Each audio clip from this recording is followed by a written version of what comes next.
Tuhan melihat hati. Ya, Tuhan melihat hati kita. Memang kedengarannya biasa, saudara, Tuhan melihat hati. Sehingga banyak orang yang walaupun hidup dalam dosa, dia itu bertopeng dan bilang, kan Tuhan melihat hatiku. Ya, padahal hatinya busuk.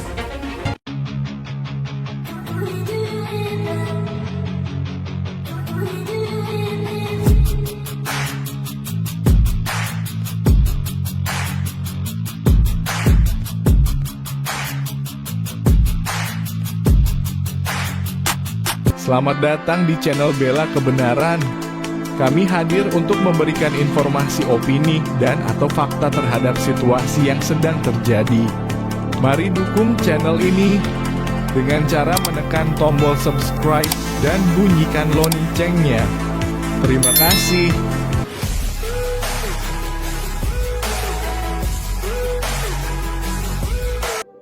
Amin, amin, amin. Silakan duduk. Bapak Ibu yang terkasih, Shalom. Bagaimana kabarnya hari ini? Luar biasa, karena kita punya Tuhan yang luar biasa. Jadi walaupun ada masalah tetap haleluya. Iya, hari ini tema firman Tuhan adalah Tuhan melihat hati. Ya, Tuhan melihat hati kita. Memang kedengarannya biasa, saudara, Tuhan melihat hati. Sehingga banyak orang yang walaupun hidup dalam dosa, dia itu bertopeng dan bilang, kan Tuhan melihat hatiku. Ya, padahal hatinya busuk. Tapi kita di tempat ini semua hatinya baik apa tidak? Insya Allah. Mari kita buka bersama, kita lihat firman Tuhan. Kita mau belajar dari satu tokoh dalam Alkitab hari ini, yaitu Daud. Daud adalah seorang anak yang tidak diperhitungkan dalam keluarganya. Dan untuk alasan Daud kepahitan itu ada banget, ya. Sekarang banyak anak muda yang menjadikan banyak hal untuk menjadi pahit, dan mereka berkata, iya soalnya kan saya dulu begini, saya dulu begitu, dan membuat mereka itu bisa melakukan dosa. Tapi kita mau belajar dari seorang tokoh di Alkitab ini, Daud. Firman Tuhan ketika Tuhan sudah menolak Saul menjadi raja, Tuhan berfirman kepada Nabi Samuel. Tuhan bilang, Samuel, kamu pergi ke satu rumah di Bethlehem, rumah Isai. Di situ ada anak-anak Isai, dan salah satu dari 8 orang anak laki-laki Isai itu akan aku urapi menjadi raja. Akhirnya Samuel datang ke Bethlehem dan dia ketemu dengan Isai. Lalu dia bilang, besok aku akan ada upacara pengorbanan, dan engkau harus membawa anak-anakmu laki-laki semua, karena ada salah satu dari mereka yang akan dipilih Tuhan menjadi raja atas Israel. Kira-kira menurut saudara, kalau saudara jadi bapak, lalu ada nabi datang dan ngomong begitu, dan saudara punya anak laki-laki, kira-kira itu berita yang penting gak bagi bapak-bapak? Kenapa yang jawab ibu-ibu? Bapak-bapak penting gak? Penting banget ya. Ketika mendapat berita itu, harusnya, kan dia punya 8 anak laki-laki, harusnya 8 dikasih tahu gak? Kan dia belum tahu siapa yang akan diurapi kan? Kalau bapak-bapak kira-kira 8-8-nya dibawa nggak? Ada bapak-bapak nggak di sini? Ya, tolong dong dijawab. Ya, saya ini sudah khotbah, hari ini saya khotbah 5 kali loh. Saya masih bersemangat. Saudara cuma dengar sekali aja, mau jawab aja susah. Menurut bapak-bapak penting nggak bawa 8 anaknya? Biasa aja, nggak usah emosi. Giliran ditonton terus emosi, penting, udah kepahitan aja itu ya. Belum apa-apa, baru khotbah soal hati ini sudah pahit.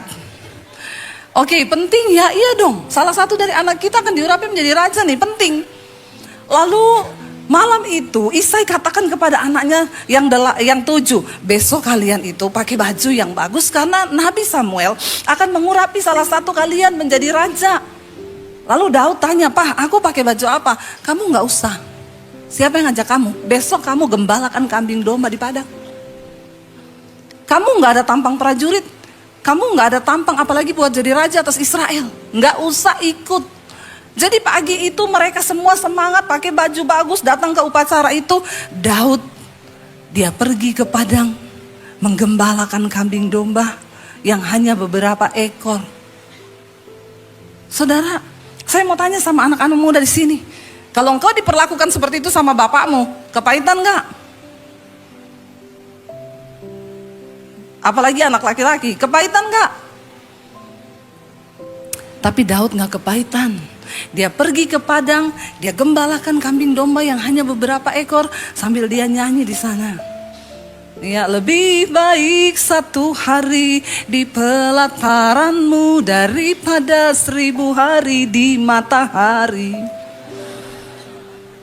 Salah ya? Daud itu menulis banyak mazmur yang sekarang menjadi lagu rohani, bahkan dinyanyikan banyak sama NDC. Itu ciptaannya Daud. Dari mazmur ketika dia menggembalakan kambing domba. Akhirnya besok Samuel datang. Semua anak laki-laki Isai dilewatin. Pertama yang gede, ganteng, tinggi, besar. Ya, memang dia prajurit. Eliab lewat. Lalu Samuel berkata begini, ini dia yang akan menjadi raja dan pasti dia yang akan aku urapi. Ketika Samuel berpikir begitu di hatinya, Tuhan berfirman kepada Samuel, engkau melihat apa yang di depan mata, tapi aku Tuhan melihat hati. Bukan ini yang akan aku urapi menjadi raja. Lalu 7 orang anaknya semua lewat, bukan. Akhirnya Samuel bingung, kenapa nggak ada salah satunya? Lalu dia tanya kepada Isai, sudah ini semua ke anakmu laki-laki? Isai bilang, enggak, masih ada 1. Mana? Aduh, nggak usah. Dia itu nggak ada tampang raja, nggak usah panggil deh, dia lagi menggembalakan kambing domba di padang. Samuel berkata, panggil dia ke sini karena kita tidak akan memulai acara ini, kita tidak akan duduk makan sebelum dia datang. Dengar baik Bapak Ibu, ketika engkau punya hati yang tulus, Tuhan yang akan cari engkau dimanapun engkau berada. Amin. Nggak usah cari muka, nggak usah cari-cari posisi. Engkau jagai hatimu tulus, Tuhan yang cari engkau. Sekalipun orang berusaha menyembunyikan dirimu, tapi Tuhan adalah Tuhan yang melihat hati. Lalu akhirnya Daud dipanggil. Tidak ditulis di situ apakah dia pulang mandi dulu ganti baju, enggak. Tapi Alkitab berkata ketika Daud masuk, Tuhan berfirman kepada Samuel, bangkit berdiri, ambil tabung tandukmu dan urapi dia dengan minyak. Karena inilah orang yang aku pilih menjadi raja. Bapak Ibu, itu ada di 1 Samuel, coba kita lihat bersama. Ya, kita harus baca ayatnya supaya afdol. Karena kalau nggak baca ayat dipikir ini bohong ya. 1 Samuel pasal 16 ayat yang ke-7, kita lihat bersama. 1 Samuel 16 ayat yang ke-7, baca bersama 1, 2, 3. Berfirmanlah Tuhan kepada Samuel, janganlah pandang parasnya atau perawakannya yang tinggi, sebab aku telah menolaknya. Bukan yang dilihat manusia yang dilihat Allah, manusia melihat apa yang di depan mata, tetapi Tuhan melihat hati. Ya, jangan tertipu. Makanya yang muda-muda juga kalau mau cari jodoh, jangan tertipu dengan memandang parasnya. Amin. Yang pria-pria Alkitab bilang cari jodoh itu jangan lihat hanya cantiknya, karena kecantikan itu bohong dan kemolekan itu sia-sia. Ya, cari istri itu yang nomor 1 takut Tuhan, nomor 2 rajin, nomor 3 pintar cari uang, nomor 4 bisa angkat galon. Ya, dan yang paling penting yang terakhir kesetrum tapi tidak mati. Itu saya banget, saya. Nih ya, jadi jangan hanya melihat wajahnya, tapi lihat hatinya. Lalu kita melihat ciri-cirinya bagaimana orang itu. Kenapa sih Daud itu dikatakan saya tertarik? Kenapa ya Tuhan tuh bilang aku melihat hati. Hati seperti apa yang Daud miliki? Bapak Ibu, singkat cerita, ketika Daud diurapi hari itu, firman Tuhan berkata pada hari itu Daud dipanggil. Waktu Daud masuk, nanti saudara baca di rumah sendiri 1 Samuel 16 itu. Dia masuk, Alkitab berkata Samuel melihat dia, wajahnya itu masih kemerah-merahan. Ya, dan Alkitab berkata Daud adalah seorang anak muda pada zaman itu. Ketika Daud akhirnya diurapi, besoknya ya dia masih tetap menggembalakan kambing domba. Lalu beberapa saat kemudian kita tahu ceritanya dalam pasal Alkitab 1 Samuel 17, Daud melawan Goliat. Ketika Daud datang ke medan pertempuran, waktu itu dia hanya disuruh antar roti. Ya, saya cerita nih karena saya tahu banyak bapak-bapak yang tidak lulus sekolah minggu. Jadi nggak tahu ceritanya. Ceritanya semua kakak Daud itu prajurit. Daud hanya menggembalakan kambing domba. Waktu Goliat menantang barisan bangsa Israel itu 40 hari. Tidak ada satu orang pun yang berani maju. Karena Goliat berkata, siapa pahlawan dari orang Israel yang bisa mengalahkan aku? Maju, kita berperang. Kalau siapa yang kalah maka engkau harus jadi budak. Tidak ada yang berani maju. Karena Goliat tingginya itu 6 hasta 1 jengkal. Sementara mereka rata-rata cuma 1 sampai 2 hasta saja tingginya. Ini 6 hasta lebih 1 jengkal. Semua takut, semua gemetar, raksasa. Ketika Daud dipanggil papanya, Daud, kakak-kakakmu lagi di medan pertempuran. Kamu pergi bawa roti dan keju ya. Kamu cepat lihat kakak-kakakmu baik-baik atau tidak. Kamu cepat pulang bawa kabar. Daud pergi ke medan pertempuran. Dia tidak tahu kalau hari itu Tuhan mempromosikan dia. Orang yang hatinya tulus kudus di hadapan Tuhan. Ya, engkau jalani saja hidupmu. Maka Tuhan yang akan mempromosikan engkau. Bahkan sering kali kita tidak sadar, kita tidak tahu. Tapi Tuhan tidak pernah kurang cara. Lalu Daud itu santai pergi ke medan pertempuran. Sampai di sana dia kaget, lihat loh. Goliat lagi menentang bangsa Israel. Siapa yang berani maju? Ayo hadapi aku. Dia menghina barisan bangsa Israel. Daud berkata ini, siapa orang Filistin yang tidak bersunat ini? Beraninya dia menghina barisan Allah yang hidup. Aku akan maju melawan dia. Lalu orang bilang kepada Saul, Saul, Raja, ada yang mau lawan Goliat. Sudah 40 hari, gak ada satupun yang berani. Waktu Daud datang, dia mau melawan. Saul bilang, panggil sini, siapa dia? Daud datang. Ini loh dia raja orangnya. Saul lihat, Saul bilang, tidak mungkin kamu bisa mengalahkan dia. Kamu masih sangat muda. Dan dia dari dulu itu sudah pahlawan. Dia dari masa muda sudah menjadi prajurit dan berlatih berperang. Kamu masih anak sangat muda. Bapak Ibu, kata anak muda yang dipakai Daud di 1 Samuel 17. Waktu ngomong kamu masih terlalu muda. Itu dalam bahasa Ibraninya Naar. Naar itu menggambarkan anak-anak dari usia 8 sampai 15 tahun untuk suku Israel. Jadi Bapak Ibu bayangkan pada waktu Daud diurapi menjadi raja, dia tuh masih sekitaran umur ya paling banter tuh 15 tahun. Dia sudah menerima urapan raja. Ketika Daud menang akhirnya melawan Goliat, Goliat menantang dia, ayo maju kalau kamu berani. Akhirnya Daud maju. Saul juga bilang, ya udah majulah. Memang gak ada yang berani, kok mau apa? Ya udah maju aja. Coba aja kata Daud, siapa tahu walahu alam. Siapa tahu menang. Daud maju bawa tombak sama batu. Lalu Goliat berkata begini, hei kamu pikir saya ini anjing? Kamu datangi saya pakai batu dan tongkat? Goliat maju membawa pedang, tombak dan lembing. Lalu Daud berkata begini, engkau mendatangi aku dengan tombak, pedang dan lembing. Tapi aku mendatangi engkau dengan nama Tuhan Allahku yang akan memberikan aku kemenangan. Gak ada yang tepuk tangan loh ini jemaah. Saya ini sudah keringetan ya di sini. Ini lightingnya panas ya.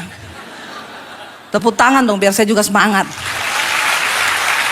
Haleluya. Ya itu tanda saudara tidak mengantuk, amin. Lalu saudara akhirnya Daud maju, singkat cerita Daud menang atau kalah? Hanya dengan 1 batu. Daud putar batu yang pertama. Kena langsung di dahinya Goliat, tertancap masuk, dia rebah di depan kakinya Daud, mukanya ke tanah. Daud memenangkan pertempuran. Saya mau tanya, setelah itu Daud jadi raja? Enggak. Waktu Daud dipuji-puji, lalu Saul iri hati. Disinilah ujian hatinya Daud.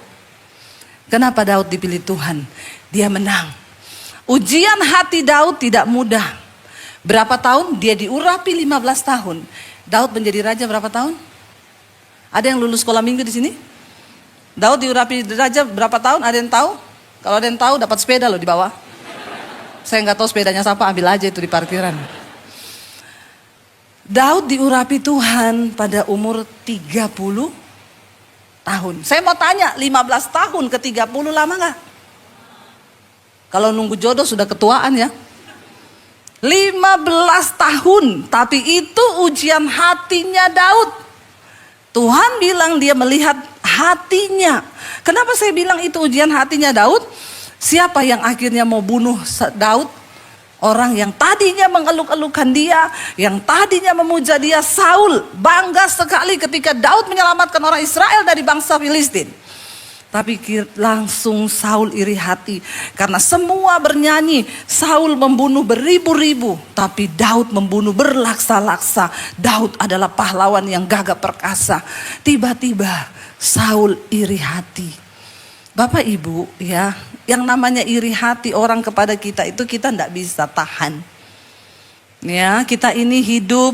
Ya, saya kemarin ngomong sama teman saya, Bu, orang itu miskin diomongin, kaya juga diomongin. Jadi daripada miskin diomongin, mending sekalian kaya diomongin, amin. Lebih enak kan, udah miskin diomongin lagi, kasihan kan. Mending sekalian kaya diomongin. Toh orang tetap ngomong, kita gak bisa tahan mulut orang. Ya, makanya saya selalu berkata kepada jemaat, ingat ya, Tuhan ciptakan kita dua tangan. Tangan kanan dan kiri, untuk tutup telinga kanan dan kiri. Kalau Tuhan ciptakan tiga kanan, satu buat tampar mulut orang. Tapi karena tangan kita cuma dua, jadi tidak boleh. Amin. Jalani setiap proses. Karena iri hatinya Saul, 15 tahun Daud harus bayar itu. Dia lari saudara dari Israel. Saul menggerahkan seluruh kekuatannya. Semua prajurit disuruh bergerak untuk cari Daud. Bunuh dia. Saudara, saya mau tanya, yang cari ini raja loh. Ya, yang cari ini raja loh, bukan orang sembarangan, bukan rekan bisnis. Ya, itu ibarat kalau Jokowi bilang cari Debbie Basir dan seluruh tentara dikerahkan untuk cari saya. Kemana saya mau lari coba? Saudara bisa bayangkan penderitaan yang Daud alami. Di negerinya sendiri, di tanahnya sendiri, dia sudah tidak merasa aman karena sudah tidak tahu mana sahabat, mana lawan. Semua orang mau cari muka juga sama raja. Membawa kepala Saul sebagai hadiah dan akan dapat penghargaan dari raja. Saul lari ke sini, ketemu Saul lari ke sana, tapi akhirnya Daud melarikan diri ke negeri orang Filistin. Dia pikir, saya lari ajalah ke daerah musuh. Karena ketahuan orang Filistin semua musuh.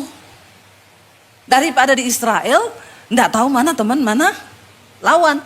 Lebih susah mana, ayo. Di tempat yang kita tahu semua memang musuh membenci kita, atau di tempat ada orang yang pura-pura manis. Kalau ketemu, halo sayang, hai say, tambah cantik ya, cinpret. Jangan percaya mulut manis hari-hari ini, bilang aja pret. Banyak orang berbulu manis sekarang kan, ya mulutnya manis, padahal di belakang lain, di hati lain.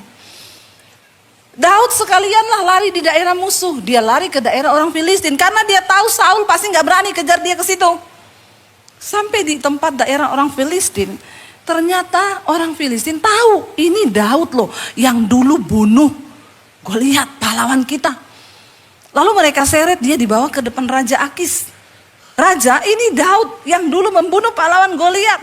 Daud pura-pura gila di situ. Dia ludah-ludah mukanya, penuh ludah di jenggotnya. Lalu Akis marah dan berkata, kurang orang gila kah di negeri ini? Sehingga kamu bawa orang gila ini ke sini, suruh dia keluar. Daud lolos pada waktu itu. Saudara, Saul terus mencari, Daud terus mencari. Sampai akhirnya Saul dengar dia ada di dalam gua. Saul pergi mencari dia. Lalu ketika Saul sedang tertidur, Daud datang. Daud datang di sampingnya Saul yang lagi tidur. Anak buahnya ngomong gini, Tuan, inilah yang firman Tuhan katakan, Allah menyerahkan musuhmu ke dalam tanganmu. Sekarang waktu yang tepat, bunuh dia. Karena inilah satu-satunya penghalang engkau menjadi raja. Dan inilah satu-satunya orang yang membuat hidupmu menderita. Sekarang bunuh dia. Daud berkata, jangan pernah engkau mendahului Tuhan. Aku tidak akan pernah membunuhnya. Karena dia akan mati mungkin karena ajalnya. Atau memang Tuhan yang ingin mencabut nyawanya. Tapi bukan tanganku yang akan mengotori dia dengan darah. Aku akan bunuh dia dan darah itu akan mengotori tanganku. Aku tidak sanggup untuk menjamah orang yang diurapi Tuhan. Hello, menurut saudara Daud hatinya seperti apa?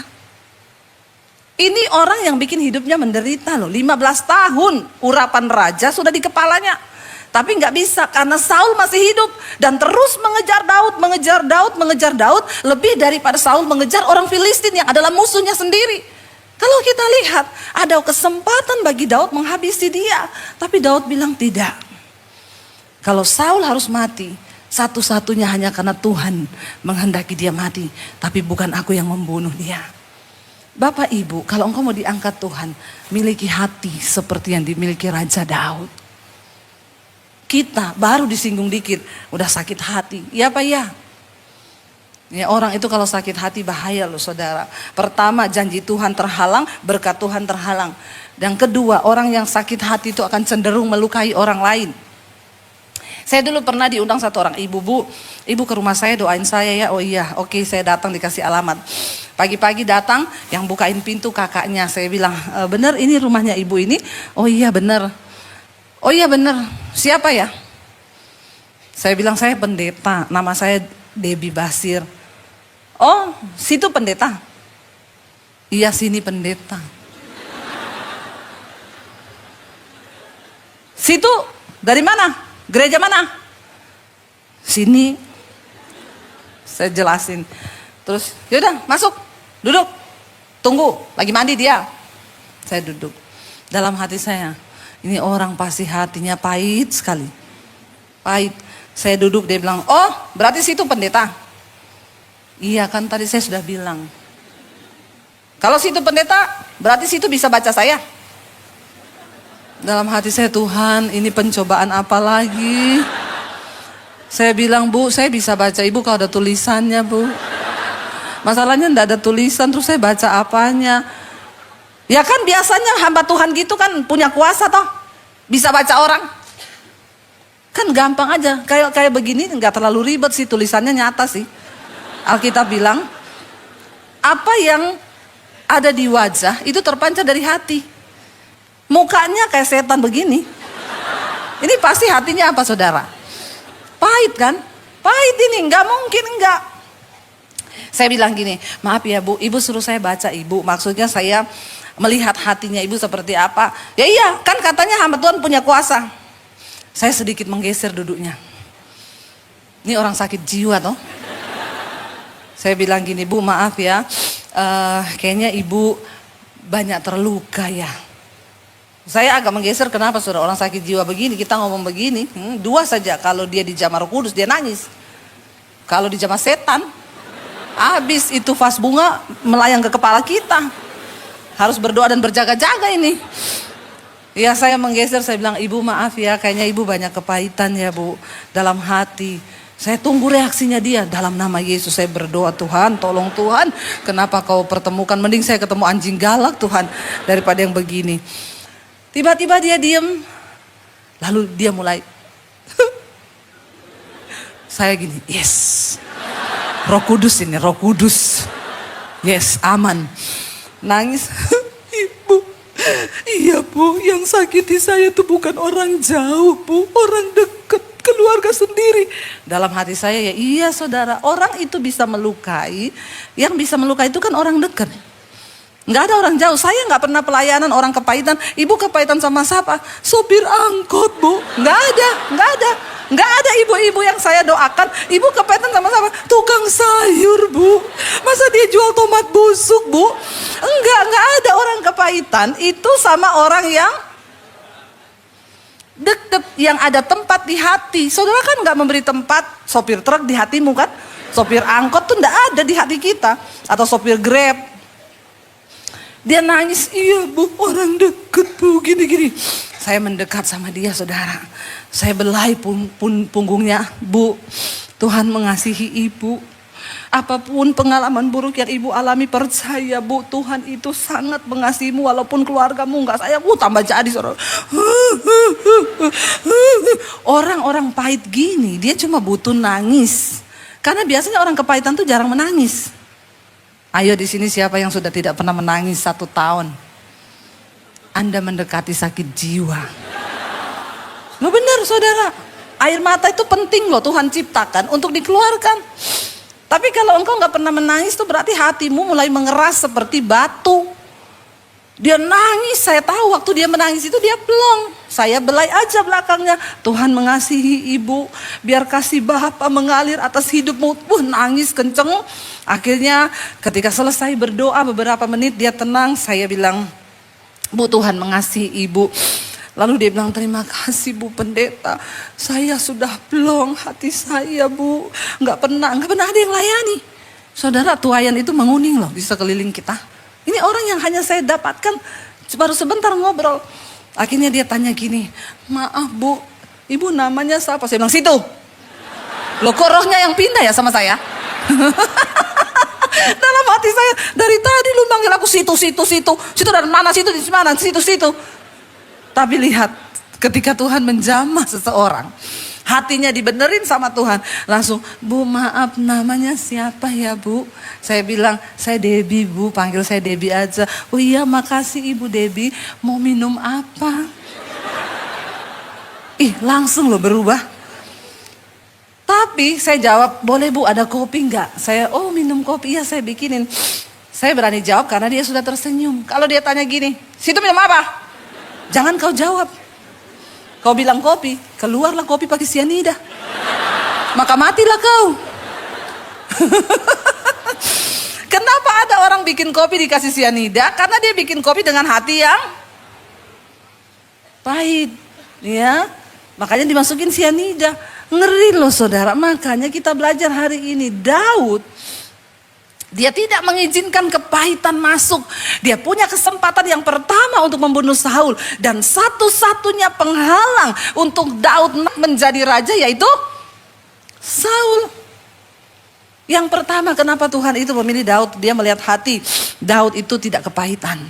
Yang kedua, Daud percaya bahwa kalau Tuhan yang akan mengangkat dia menjadi raja, maka Tuhanlah yang punya waktu untuk meninggikan Daud dan bukan dengan cara-cara yang tidak benar.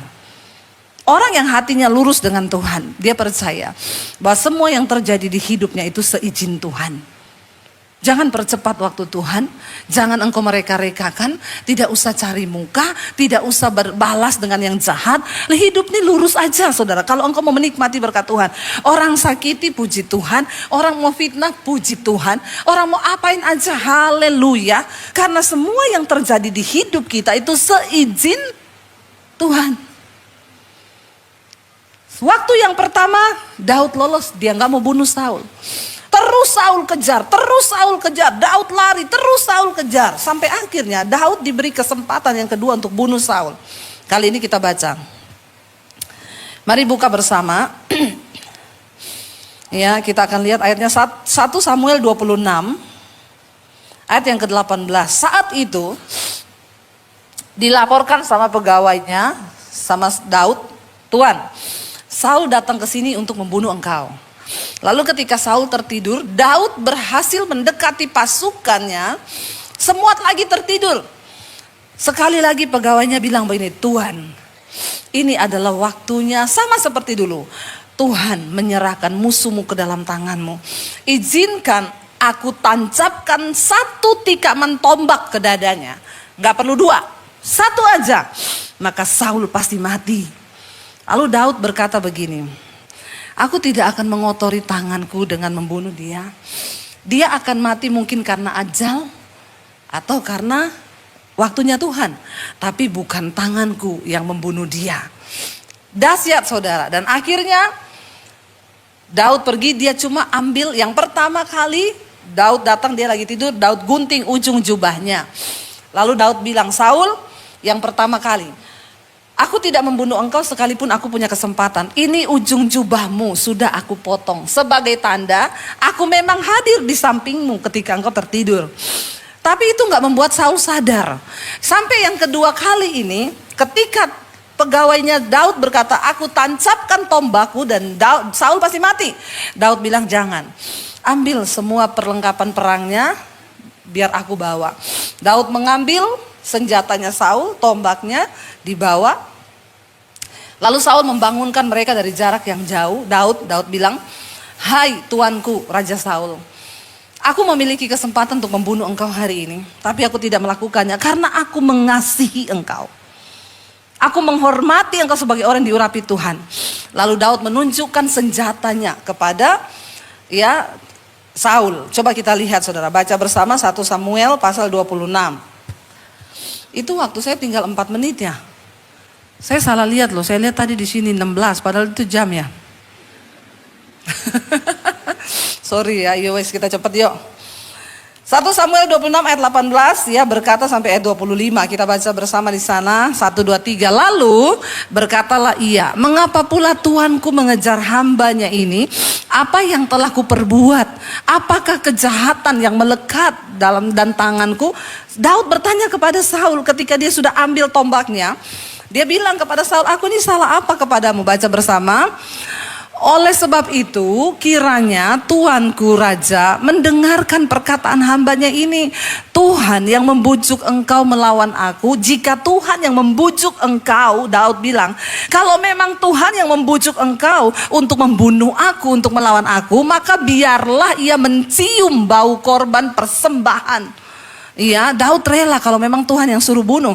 Tetapi jika itu anak-anak manusia, terkutuklah mereka di hadapan Tuhan kalau ada yang bujuk Saul untuk bunuh Daud.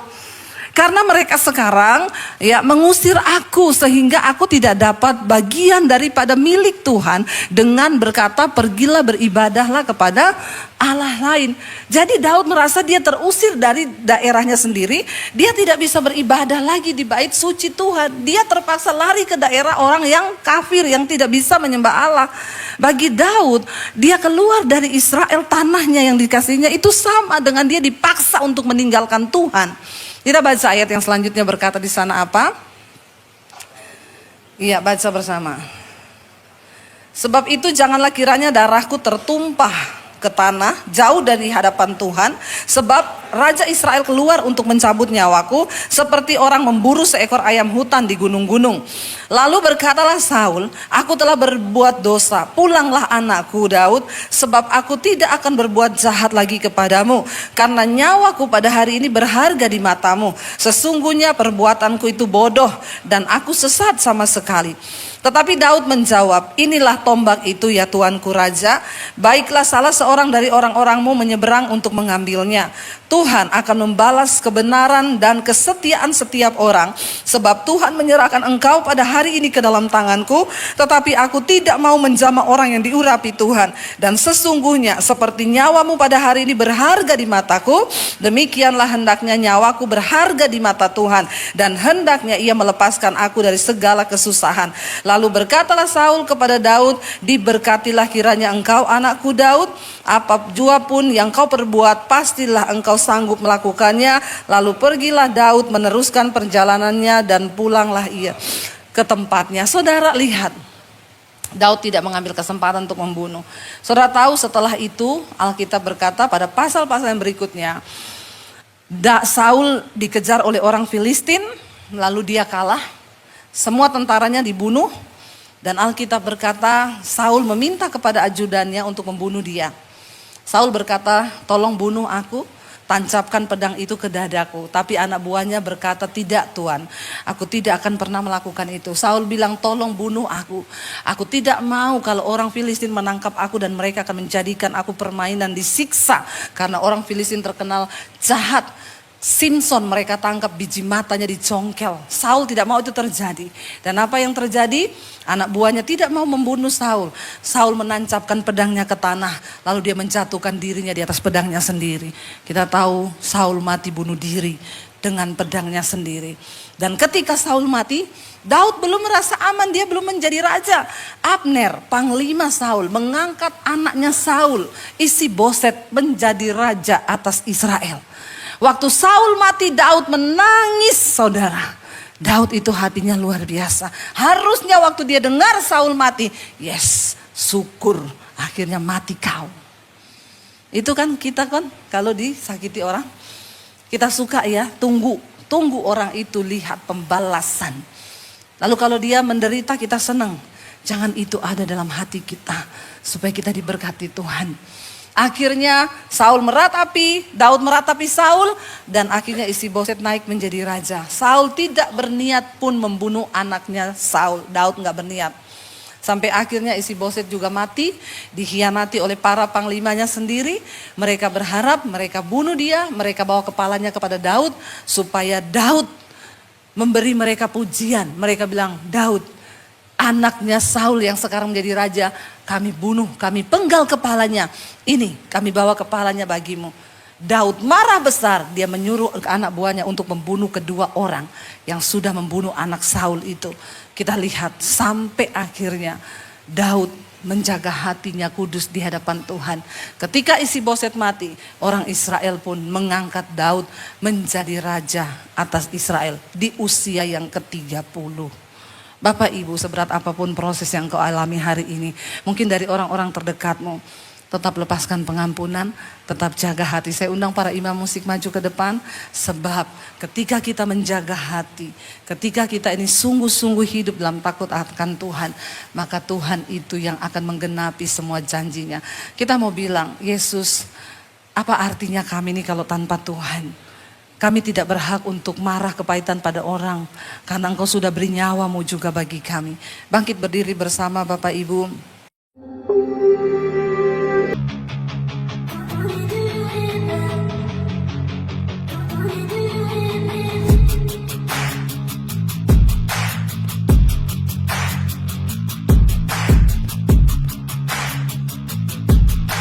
Terima kasih sahabat sudah menyaksikan tayangan kami hari ini. Tuhanlah yang membalas dan memberkati kita semua. Apabila sahabat diberkati, marilah kita dengan murah hati untuk share video ini kepada teman-teman kita yang lain, kepada grup-grup keluarga dan sebagainya. Dan jangan lupa meninggalkan komentar di bawah video ini, serta menekan tombol subscribe video kami, sehingga sahabat tidak ketinggalan video-video terbaru dari kami. Terima kasih. Tuhan Yesus memberkati kita semua. Dan dengarkanlah firman Tuhan singkat ini. Mintalah maka akan diberikan kepadamu. Carilah maka kamu akan mendapat. Ketuklah maka pintu akan dibukakan bagimu. Kita harus melakukan sesuatu sampai sesuatu itu akan terwujud atas hidup kita. Minta, cari dan ketuklah, maka Tuhan pasti membukakan pintu. Lukas 18 ayat 1. Yesus mengatakan suatu perumpamaan kepada mereka untuk menegaskan bahwa mereka harus selalu berdoa dengan tidak jemu-jemu. Kita berdoa dengan tidak jemu-jemu. Terus minta maka pasti akan diberikan. Tuhan Yesus berkata, karena itu aku berkata kepadamu, apa saja yang engkau inginkan ketika engkau berdoa, percayalah bahwa engkau telah menerimanya dan engkau akan memilikinya. Amini ayat firman Tuhan ini, bahwa Tuhan pasti memberikan segala sesuatu yang kita butuhkan. Semoga Allah, sumber pengharapan, memenuhi kamu dengan segala sukacita dan damai sejahtera dalam iman kamu, supaya oleh kekuatan Roh Kudus kamu berlimpah-limpah dalam pengharapan. Terima kasih. Apabila sahabat ada komentar dan pendapat yang lain terhadap video hari ini, boleh tuliskan komentarnya, pendapatnya di kolom komentar di bawah video ini, sehingga kita boleh diskusi di sana.